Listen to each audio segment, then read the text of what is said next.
El recto pensamiento de Manly Hall. Segunda parte, la cura de la enfermedad. Si con el avance de los años usted se descubre víctima de aquellos achaques que agotan el vigor natural, le parece que a la vida le falta su sentido de bienestar, tenga, cuida- tenga cuidado con la mente y busque en ella la posible raíz del desequilibrio. Si los paliativos aplicados por la materia médica no logran extirpar el mal, entonces hay doble motivo para pensar que la causa del mismo se refiere a un pensamiento o una acción erróneos y perniciosamente orientados. En primer lugar, a través de un análisis de su carácter, establezca en lo posible su enfoque del mundo en general y las características de su medio ambiente inmediato. ¿Son edificantes sus reflexiones sobre los incidentes cotidianos? ¿Le parece que la vida es buena, digna de ser vivida?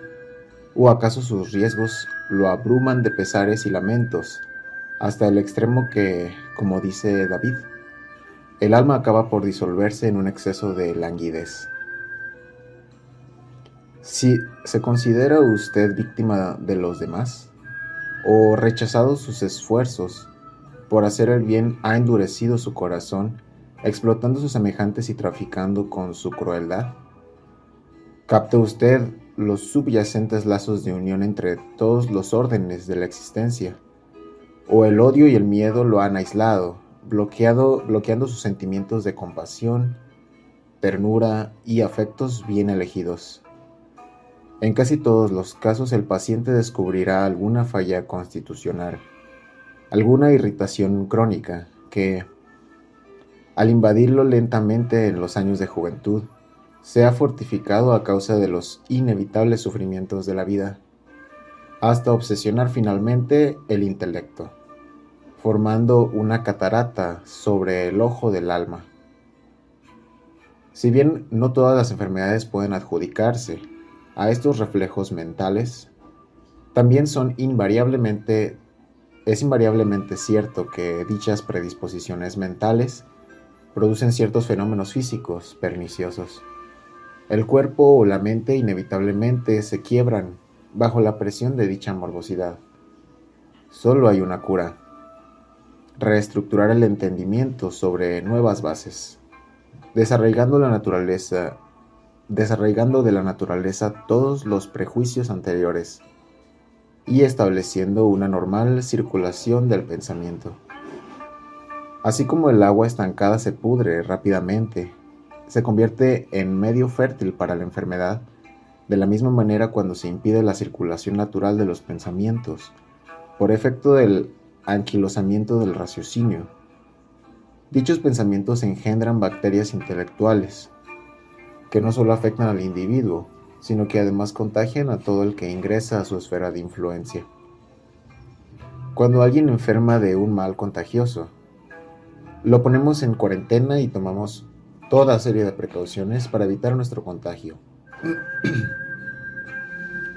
Se hace gran despliegue de desinfección, cambios de ropas y en algunos casos hasta se emplean máscaras en salvaguardar contra los gérmenes virulentos.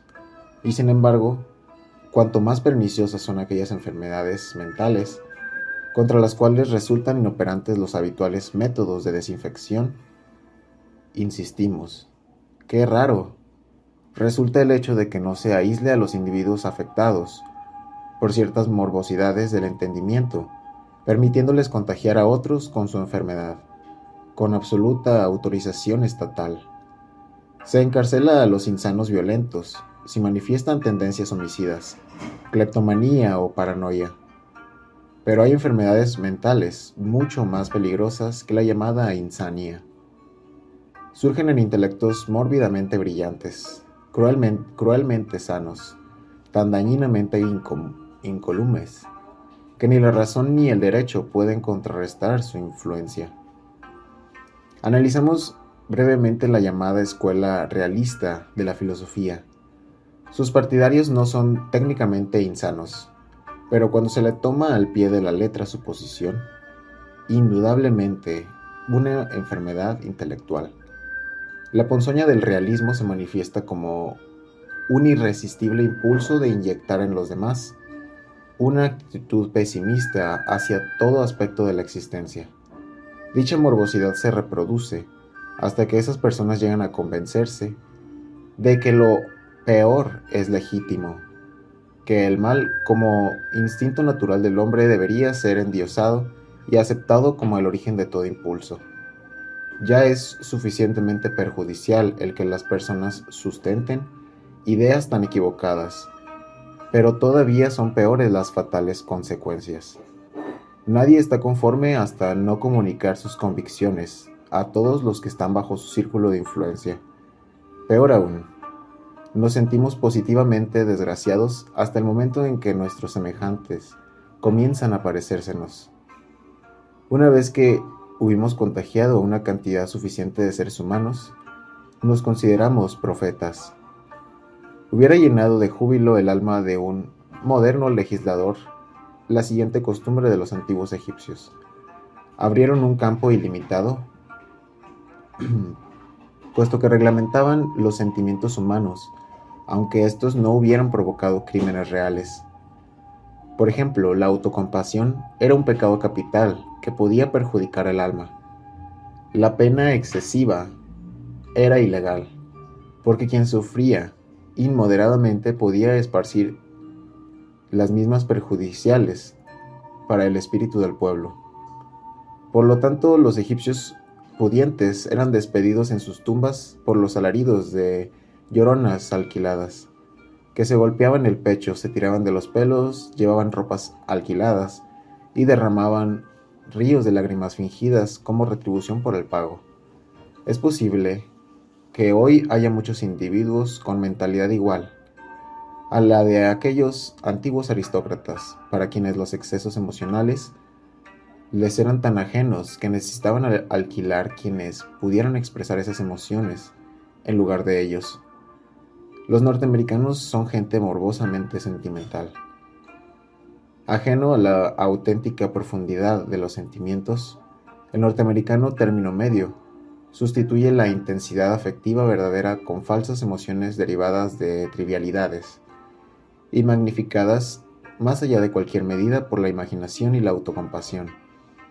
Por ejemplo, un asesinato, convenientemente detallado en el periódico, puede mantener el interés de un ciudadano mientras come su desayuno de tocino con huevos. Un rapto bien comentado aliviará la monotonía de un lavado de platos, y un buen suicidio proporciona material de conversación sobre las tazas de té durante una reunión de bridge. Diremos que el norteamericano está demasiado hastiado, o simplemente aburrido con su constante reflexión sobre la estupenda importancia de sí mismo. ¿No es acaso lógico reconocer que nosotros mismos podemos volvernos anormales por la contemplación de tales expresiones de crimen como estímulos emocionales? ¿No puede darse la profundidad de sentimiento independiente de la hondura del conocimiento? Solo los auténticamente sabios son capaces de sondear los abismos del sentimiento o de alcanzar la cima de la expresión. A medida que va madurando el conocimiento, descubrimos que mientras se conserva la sensibilidad necesaria para la profundidad afectiva, las reacciones concomitantes pierden violencia y ganan en moderación, siendo transmutadas por el sabio en elementos de belleza. Recordemos cuando Diógenes, al ser insultado en cierta ocasión, discutió consigo mismo respecto de la conveniencia de enojarse. Habiendo decidido que era el momento indicado para hacerlo, se quedó perplejo al descubrir que había olvidado cómo enojarse. La autocompasión, tan común en esta época, al parecer surge de condiciones ambientales defectuosas. Estamos obsesionados con la convicción de que la felicidad se da como resultado de la posición acomodada y que mucho dinero confiere el máximo de comodidades. Solamente el hombre pudiente puede conocer plenamente la falsedad de esta premisa. Circunstancia que movió al satírico Bernard Shaw a escribir su conmovedora defensa del capitalismo, con la cual buscaba atraer la simpatía hacia el incomprendido y maltratado hombre de dinero. Tener no es siempre sinónimo de poseer. La autocompasión, tan común en esta época, al parecer surge de condiciones ambientales defectuosas. Estamos obsesionados con la convicción de que la felicidad se da como resultado de la posición acomodada y que mucho dinero confiere el máximo de comodidades.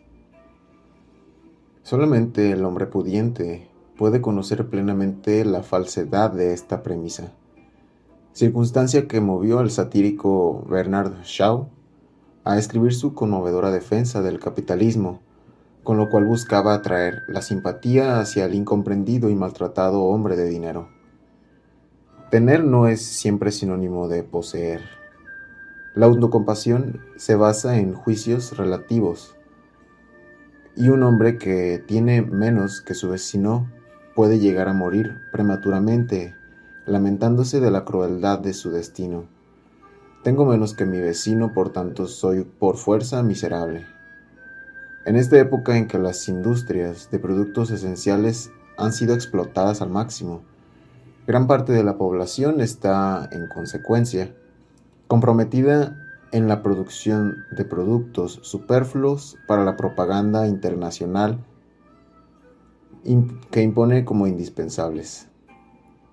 Como resultado de ver continuamente avisos y carteles sobre nuevas maravillas, un individuo que aparentemente estaba bien a lo largo de muchos años, de pronto cae víctima del trabajo psicológico de la propaganda y se da cuenta de que durante todo ese largo periodo de su vida ha sido un pobre hombre porque cuando niño no tuvo el cochecito de cojinete de bolas.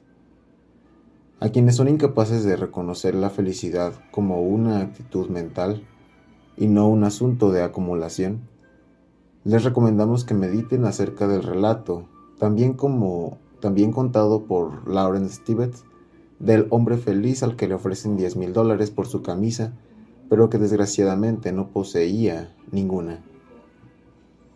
Algunas personas nacen con un indescriptible sentido del humor. No hay peso de las circunstancias capaz de deprimirlos al punto de hacerles perder de vista la innata bondad de las cosas. Dichas personas no solo conquistan popularidad en su juventud, sino que además a lo largo de toda su vida son queridos y respetados por todos. Si pudiera ser llevado por Mercurio a un lugar muy alto, podría usted mirar hacia abajo y contemplar, como los antiguos sabios, las ciudades como si fueran innumerables colmenas de abejas, cada abeja con su guijón y ocupadas solo en clavárselo mutuamente, con algunos moscardones ejerciendo el dominio sobre los demás, más grandes que el resto, algunos como avispas ladronas, otros actuando como zánganos. ¿O debe usted ser muy personal y por tanto muy pobre? Todas estas digresiones aparentes guardan sin embargo relación con nuestro tema. La insatisfacción es una enfermedad. La pesadumbre es un cáncer mental. El odio, una fiebre de la razón. Y cada exageración del pensamiento es una causa potencial de enfermedades físicas. La tuberculosis es afín a la melancolía, pues en ambos casos el individuo se consume. La ira provoca infecciones. El miedo inhibe las actividades funcionales. El rumiar amores no correspondidos y el alimentar sentimientos de animadversión afectan el corazón de diversas maneras. Si una pena o una preocupación pueden encanecer la cabeza en una sola noche, ¿cómo no va a producir la infelicidad parálisis, apoplejía, cáncer, desórdenes y dolores ocultos? La egolatría afecta el vaso. El mal humor ataca el hígado. El orgullo carga con ácidos la sangre. La desesperación afecta los riñones. La osquedad arruina la digestión. Los agravios profundamente ocultos trazan arrugas en el rostro, y la codicia menoscaba la vista. Actualmente las glándulas son consideradas en cierta medida como determinantes de la manera de ser, de modo que el hombre pensará de acuerdo con sus glándulas endocrinas. Tendrá tanta ecuanimidad cuanta secreción adrenalínica.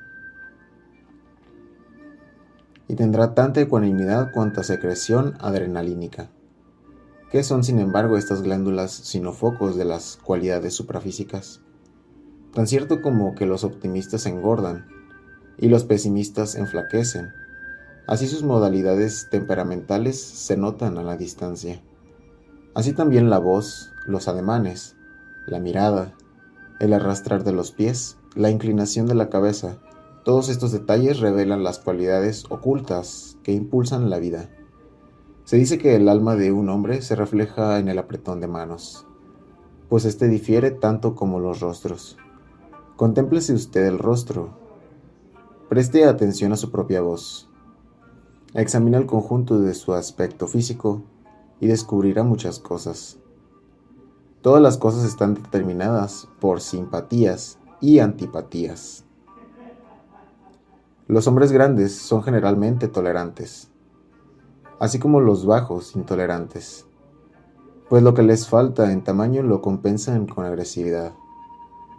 A través de un análisis de su físico, usted puede, de acuerdo con la fórmula pragmática, determinar su naturaleza íntima por las circunstancias que de ella derivan. Una vez que se conoce esta verdad, solo hay un paso para acertar el remedio. Pero como decía Hamlet, he ahí lo difícil. Las mismas tendencias que han producido la enfermedad y desviado la naturaleza total de la normalidad, al mismo tiempo han torcido hasta tal punto la índole racional, que ni perecerá el error mismo, ni seguirá los consejos de otros,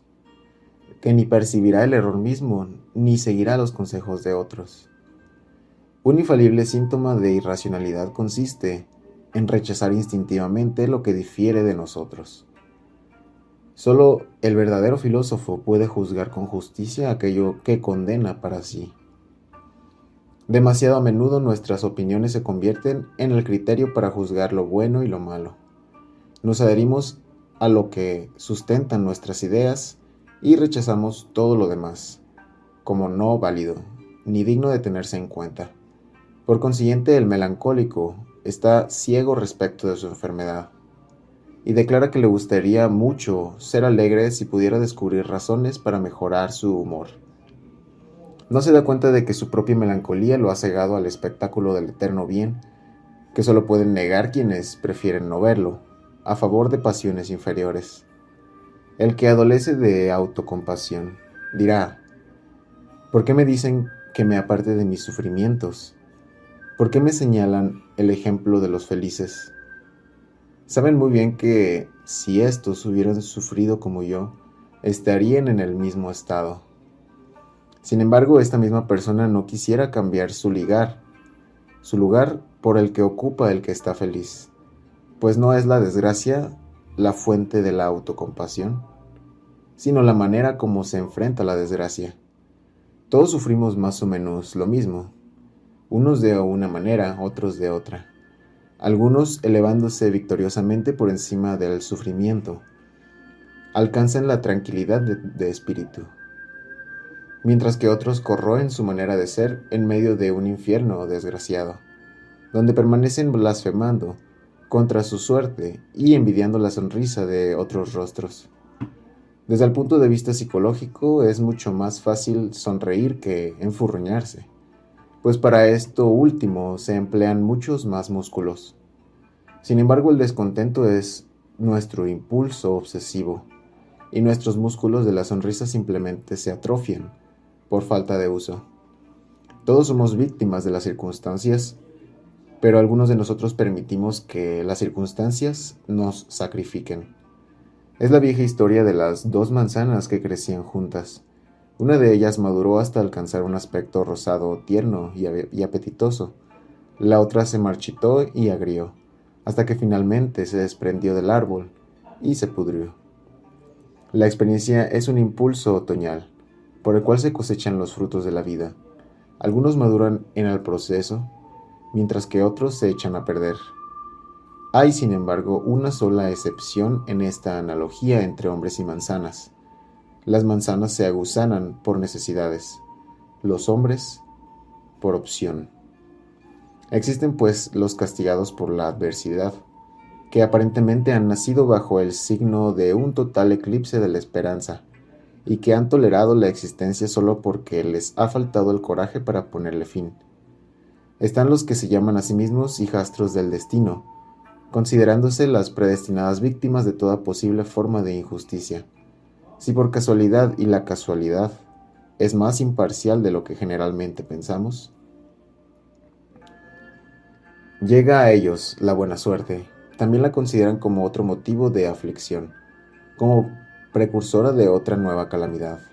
Dichas personas jamás pueden gozar de buena salud, puesto que en su constante anticipación de desastres, crean un vórtice de miseria y eventualmente aquello que temen se precipita sobre ellos. Todos nosotros vivimos en un remolino de problemas imaginarios y construimos o destruimos nuestras vidas según nuestras reacciones frente a aquellas fantasías que nos acusan. No podemos hacer nada mejor que recordar estas famosas palabras del Bhagavad Gita. Solo quien es equilibrado en el dolor y en el placer está preparado para la inmortalidad. Recordemos esto. La resignación patética a infinitos achaques es el fracaso más incurable. Hay algo más desdichado que ser mártir de errores, reforzado por abundantes suspiros, adecuados sermones sobre la abnegación y la elevación del yo como suplente de Job. Todo este morboso enfoque contaminará la sangre, perturbará las funciones físicas y eventualmente conducirá a la víctima hasta la puerta de un hospital. Pero quien se reconocerá como tal persona, probablemente solo algún individuo de vez en cuando súper sincero, a quien no cuadran del todo las acusaciones correspondientes. Resulta peligroso escribir libros o predicar sermones para los escrupulosos. Siempre se adjudican lo que no les corresponde. Se parecen a aquel enfermo que, no sabiendo la cantidad de medicina que debía ingerir, la tomó toda de golpe y murió con la cura. Conviene seguir la siguiente regla. Si usted piensa que algo le cuadra, es probable que no sea así. Si está seguro de que no le es aplicable, probablemente sí le cuadre.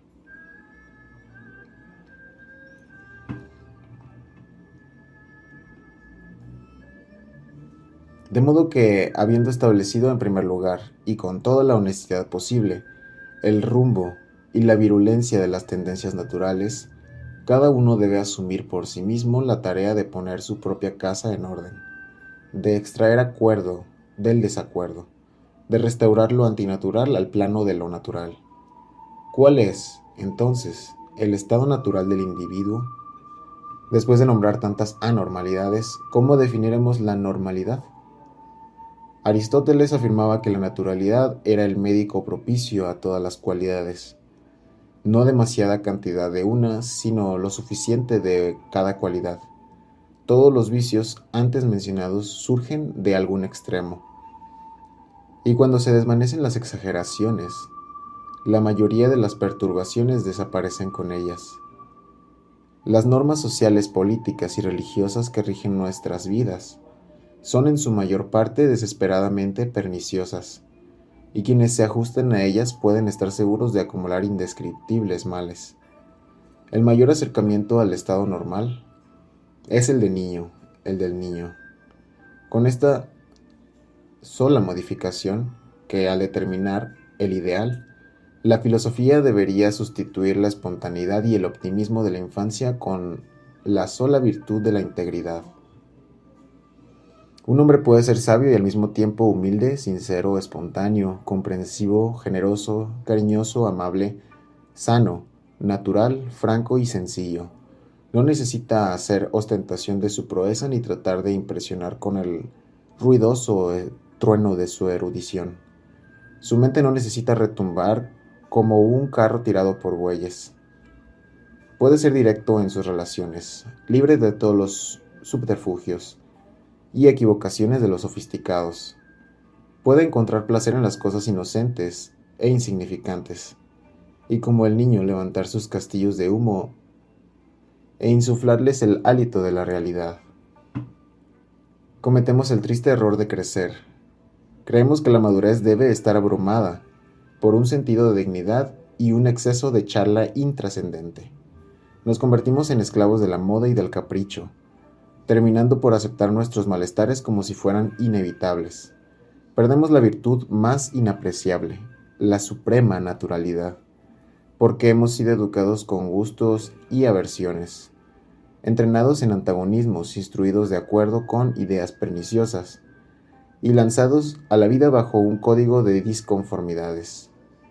Vivimos acordes con lo que nos han enseñado, creyendo en la fatalidad del sufrimiento y la muerte, convencidos demasiado frecuente de que nuestro sufrimiento durará indefinidamente. No nos contentamos con poblar solamente la tierra con los males, sino que extendemos su dominio al reino espacial. En caso de que el enemigo escape casualmente a su venganza, con una oportuna muerte, el individuo maligno se consolará con la piadosa reflexión de que el universo sustenta legiones de demonios de cola bifurcada que descargarán sobre su antiguo enemigo todo el furor de su antipatía. Para no ser considerados excesivamente exagerados al declarar que las afecciones del cuerpo tienen su origen en la naturaleza suprafísica, no podemos hacer nada mejor que apoyar nuestras ideas en Platón, el inmortal iniciado, quien con su Carmides dice: todos los males del cuerpo proceden del alma. Demócrito y Plutarco declaran asimismo que podría fácilmente culparse al alma de molestar y en muchos sentidos agraviar al cuerpo que es su instrumento. Burton escribía para volver a mencionar a este autor: la mente actúa realmente sobre el cuerpo, produciendo con sus pasiones y perturbaciones alteraciones sorprendentes como melancolía, desesperación, una despiadada enfermedad y a veces la muerte misma. Todos los filósofos atribuyen los males del cuerpo al alma, que deberían orientarlo mejor por medio de la razón y no perjudicarlo. Filóstrato escribe: el cuerpo es sólo corrompido por el alma. Las predisposiciones del alma y el estudio de sus fenómenos constituyen el campo propio de la psicología, como una de las principales disciplinas derivadas de la filosofía. La psicología es definida como la rama del saber que se ocupa particularmente de los hechos y cualidades adjudicables a un origen mental. En la actualidad, sin embargo, el alma ha perdido su identificación, su identidad, confundiéndosela irremediablemente con las sustancias intelectuales. Habiendo prácticamente agotado las posibilidades del mundo de las formas, la ciencia se inclina ahora al ámbito de la mente, en su afán por extender los límites del conocimiento, puesto que lo superior controla lo inferior. La mente o alma es superior al cuerpo, y los impulsos del intelecto supeditan a la naturaleza física, la cual no advierte cuán perniciosas pueden ser aquellas incitaciones. Curar una enfermedad sin corregir sus causas suprafísicas inevitablemente termina en el desastre, puesto que aunque la enfermedad desaparezca de un lugar, es seguro que reaparecerá en algún otro sitio y continuará apareciendo hasta que se extirpe la fuente interna de sus causas o se oriente dicha fuente hacia otros propósitos. Así como el dolor es síntoma de enfermedad, así también la enfermedad es síntoma de la irracionalidad. La enfermedad es la rebelión de la naturaleza contra un mal intolerable. Es una entidad parasitaria mantenida a expensas de aquella otra a la cual se adhiere.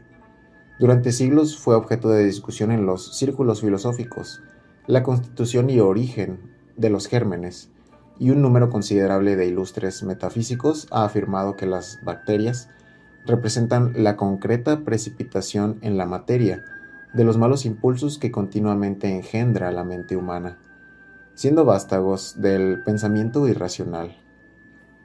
Prosperan en un ambiente análogo, como los mosquitos en un tanque de agua de lluvia. Quitad el medio insano en el cual se reproducen y desaparecerán por falta de sustento. Aunque el individuo afirme que su enfermedad tiene un origen puramente físico, debido a una u otra circunstancia, lo mismo resulta pertinente la verdad filosófica involucrada. Supongamos que alguien cae por las escaleras. Difícilmente podremos relacionar esta circunstancia con celos o alguna otra actitud mental abstracta. En realidad, desde el punto de vista de un materialismo, las pruebas predominantes van contra nosotros, ya que su sentido de la justicia no penetra en el ámbito de la providencia. Con todo, debe considerarse que tiene valor el enfoque filosófico, pues la actitud mental afectará profundamente la rapidez o lentitud de la recuperación del enfermo. Es bien conocido el hecho de que la gente muere de enfermedades comparativamente insignificantes, simplemente porque no tienen deseos de vivir, mientras que otros, por un esfuerzo hercúleo de la voluntad, sobreviven a las más mortales plagas. El optimismo es un poderoso factor en la soldadura de huesos, la cicatrización de heridas y la purificación de la corriente sanguínea. La alegría acelera todos los procesos curativos, reduce el sufrimiento y resucita a los hombres desde sus tumbas. El pesimismo puede hacer que una simple magulladura produzca una infección que derive en una enfermedad larga y dolorosa. La Universidad de Harvard está actualmente realizando exitosos experimentos en este sentido en su llamada Escuela de Medicina Social. Los estoicos predicaban la insensatez de los excesos emocionales. Es patente que, una vez que se establece un ritmo perjudicial, se convierte en un círculo vicioso en el cual toda consecuencia se transforma en una nueva causa, y cada causa en un nuevo resultado o consecuencia. La mente desequilibrada o irracional forzosamente afecta al cuerpo. El cuerpo afectado expresa sus resistencias en forma de dolores y achaques. Estos a su vez torturan la mente, ya que aquella necesaria tranquilidad para poder confraternizar con las musas resulta imposible mientras la naturaleza física es torturada por el dolor. Obstruido por los excesos pasados, el cuerpo arrastra también a la mente. Horacio, mente y cuerpo arrastrándose mutuamente en su descenso. Finalmente se entremezclan en la ruina común. Este círculo vicioso actúa en diferentes grados, en todos los individuos, ya que nadie es perfecto. Los profetas antiguos decían que no había mortal que no cobijara alguna exageración u exceso, ya que la moderación era natural solamente en los dioses. Los hombres se aproximan a las divinidades, por lo tanto, al aumentar su temperancia, pues estamos más cerca de aquello a lo que más nos parecemos, lo cual siempre atrae a lo igual. Por consiguiente, quienes poseen tendencias animales se inclinan hacia las bestias, mientras que quienes ostentan cualidades divinas son elevados en virtud de dichas cualidades, hasta muy cerca de los dioses. Recordemos que Diógenes decía que los dioses lo eran porque no necesitaban nada, mientras que los hombres son hombres porque siempre les hace falta algo. Los dioses se autoabastecen. Los hombres tienen que sustentarse mutuamente y ser sostenidos por los dioses. Dando un ejemplo práctico de su teoría, Diógenes sostenía que cuantas menos fueran las necesidades de los hombres y cuanto menos dependieran entre sí, más se parecerían a los inmortales. Por esa razón rechazó una casa y vivió en un tonel, con las ratas como compañeras de lecho y los perros como invitados a su mesa. Cierto día, mientras bebía, se puso a reflexionar sobre su recipiente de agua. Súbitamente cayó en la cuenta de que los dioses no necesitaban de dichos recipientes y de que ese cubilete era un obstáculo entre él y el estado celestial. Inmediatamente rompió en pedazos el vaso, declarando que las manos de cualquier hombre le servirían como cuenco para beber, y que cualquier cosa de más era un lujo sórdido que inclinaba la mente hacia la vanidad y lo mundano. Durante años la ciencia ha afirmado que la duración término medio de la vida debería ser de 500 años. En realidad resulta económicamente erróneo el hecho de que le costara tanto al hombre equiparse para la vida, si el periodo de actividad profesional va a ser tan corto. En el preciso momento en que alcanza el punto en que comienza a comprender parte del misterio de la vida, se lo aleja de ese punto para enfrentarlo al insondable misterio de la muerte. Comparativamente son pocos los hombres que alcanzan el hito de los 70 años, ya que responden al mandato de la muerte antes de que hayan comenzado los dorados años de la razón. ¿Por qué es la vida tan difícil y la muerte tan fácil?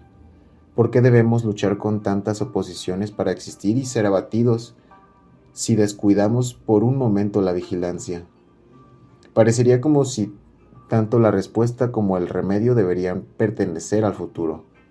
Vivimos en un medio ambiente de excesos. Se nos tienta continuamente a salirnos de nuestro estado de moderación y somos incitados a la avaricia, la pasión, la desesperación ante las circunstancias cotidianas.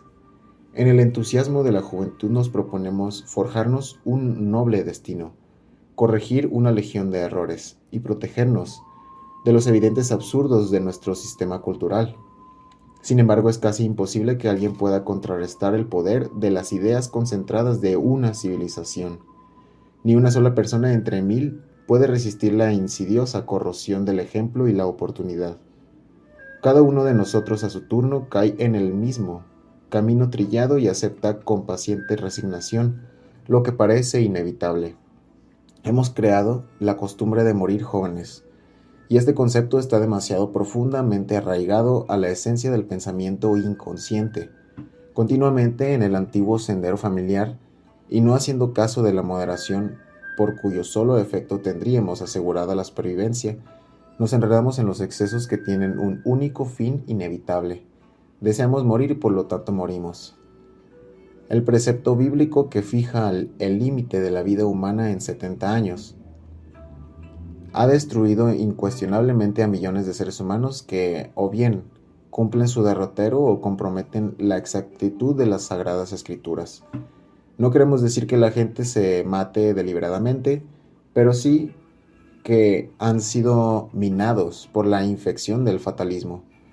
Han puesto límites a sus vidas y estas limitaciones los han arruinado. Esta es una de las acusaciones lanzadas contra la práctica de la profecía, pues sin duda el individuo término medio se convierte en agente activo en la consumación del suceso predicho. Se cuenta que un famoso astrólogo medieval había predicho el momento de su muerte. Cuando llegó la hora fatal y el hombre se encontró gozando de buena salud, se suicidó para evitar que fuera cuestionada la exactitud de su ciencia. Si el dietista puede probar la verdad de su afirmación de que los hombres cavan sus tumbas con sus dientes, el psicólogo podría también añadir que los seres humanos llegan a sus tumbas con sus pensamientos. El hilo de la vida es frágil y la mente puede romperlo, a menudo con un esfuerzo comparativamente pequeño. Poner limitaciones a la propia vida o impedir de un modo cualquiera el libre curso del destino es un grave error. Particularmente en Norteamérica hemos frustrado los fines de una larga vida, intensificado hasta tal punto las costumbres y ritmos vitales, que el alma, no pudiendo soportarlos por mucho tiempo, se ve forzada a retirarse a un ámbito más armonioso y menos cómodo. Los griegos se figuraban que el alma descendía a la materia para investigar la experiencia de la vida física. Sin embargo, el medio ambiente en el cual nace el individuo común es tan frustrante desde la perspectiva de la experiencia anímica, que la naturaleza íntima del hombre encuentra pocos motivos de satisfacción en su morada física. Lo diremos con las palabras de un antiguo maestro que había tenido la desgracia de vivir durante un periodo de guerras civiles, y que decía a uno de sus discípulos: he soportado este espantoso estado de interrupción durante casi suficiente tiempo. Para quien ha racionalizado su naturaleza total y se ha comprometido con un trabajo físico provechoso, la muerte se le presenta como una evidente interrupción, tal como también lo consideraba Arquímedes. Sin embargo, para la mayoría de los hombres es la única escapatoria para los excesos que hemos engendrado en nombre de la civilización. Así como el cuerpo es, hasta cierto punto, la objetivación de la mente, También el estado político es la cristalización de una forma de pensamiento, una solidificación de los impulsos, actitudes y, con demasiada frecuencia, irritaciones nacionales. Tal como sucede con el cuerpo, que sufre a causa de las enfermedades mentales, de igual modo el país se consume por efecto de las enfermedades de los excesos, la guerra, la tiranía y la legislación injusta. Lo mismo que el individuo, el Estado igualmente puede enfermar. En realidad el mundo entero puede sufrir las consecuencias de un desajuste en su imagen intelectual. La civilización misma está enferma de muerte. Todas sus estructuras están afectadas por la intemperancia y el intelectualismo. El hombre que en ella nace es como aquel obligado a vivir en una casa apestada. Es casi seguro que se contagiará si permanece en dicha casa el tiempo suficiente.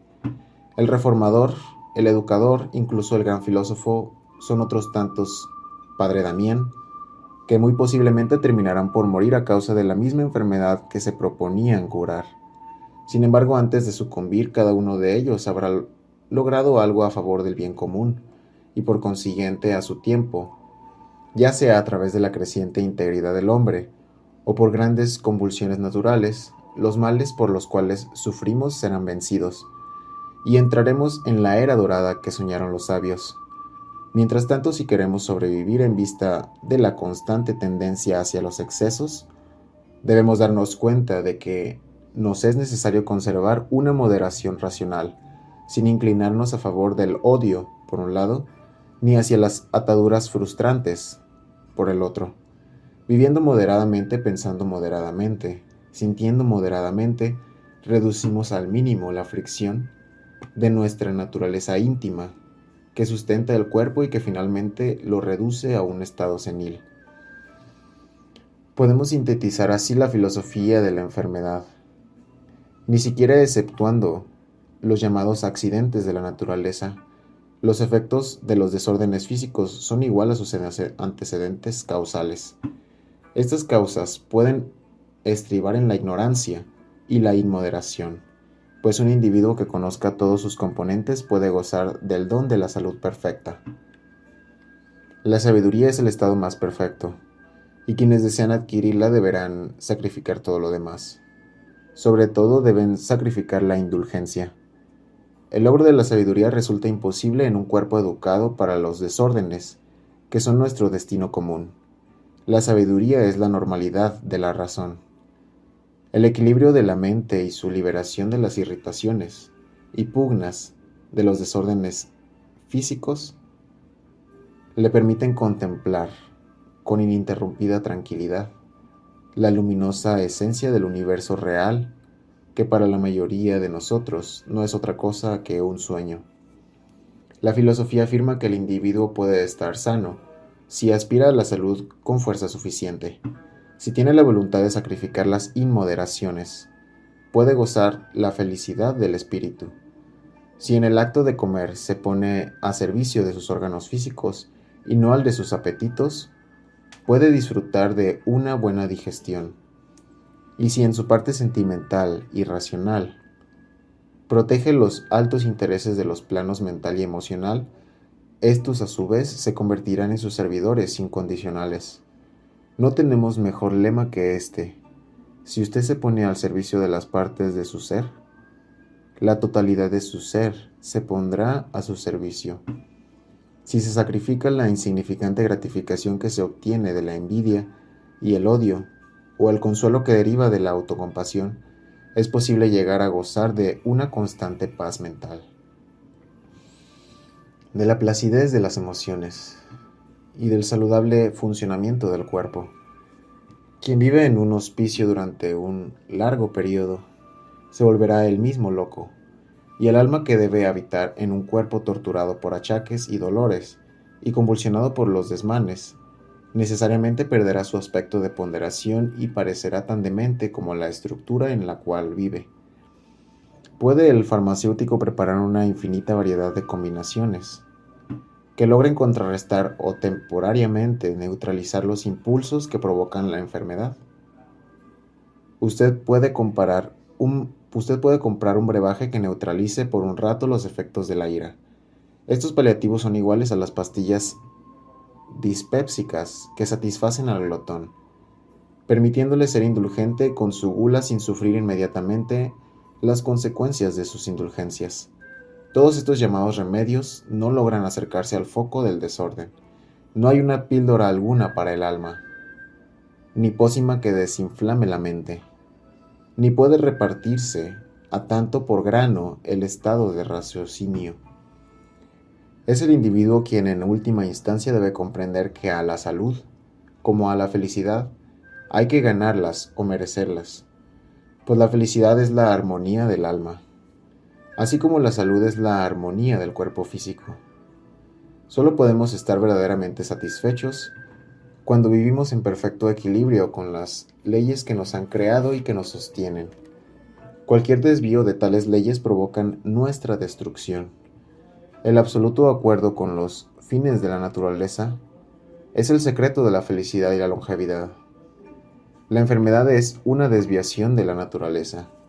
La salud es el retorno a ella. Comprender esto es llegar a poseer el secreto de la vida. Aplicar esta comprensión es vivir. La naturaleza es justa, y el injusto debe perecer por su intemperancia. La naturaleza es impersonal, y todo lo que es personal debe morir.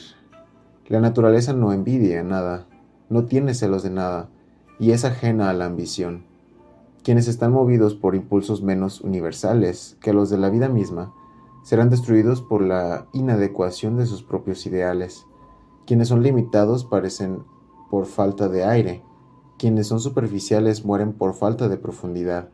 Solo sobreviven quienes son moderados en todas las cosas, coherentes en todo, naturales en todo, y continuarán viviendo porque participan de las cualidades de la continuación, compartiendo las cualidades de los dioses, que no tienen ni principio ni fin.